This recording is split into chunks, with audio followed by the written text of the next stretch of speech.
नमस्कार, मी समर्थ किसनोबाळे, ॲडव्होकेट दिलीपरावजी सोपल माध्यमिक विद्यालय, हळदुगे, तालुका बार्शी, जिल्हा सोलापूर. विकसित भारत अभियान अंतर्गत 2025 अंतर्गत आधुनिक पद्धतीने गणेश विसर्जन, पर्यावरण स्नेही गणेश विसर्जन.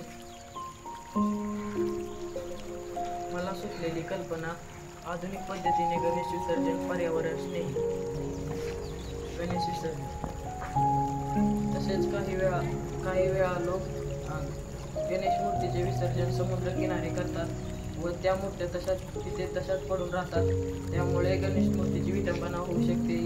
ही विटंबना होऊ नये म्हणून या बोटीच्या मदतीने आपण गणेश विसर्जन खोल समुद्रात करू शकतो. त्याचप्रमाणे मूर्ती बनवण्यासाठी वापरलेल्या रंगांमुळे पाणी प्रदूषित होते. त्यामुळे तसेच पाण्यातील जलचरांवर वाईट परिणाम होतो.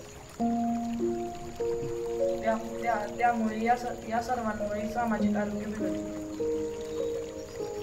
तसेच या बोटीचा उपयोग पुरामध्ये अडकलेल्या लोकांचे प्राण वाचवण्यासाठी केला जातो. तसेच या बोटीचा उपयोग मासेमारीसाठी केला जातो. हे उपकरण आम्ही टाकाऊ वस्तूपासून बनवलेले आहे. हे उपकरण बनवण्यासाठी 1,500 रुपये खर्च आलेला आहे. विकसित भारत अभियान अंतर्गत 2025 मध्ये या उपकरणाचा आम्ही समावेश केलेला आहे.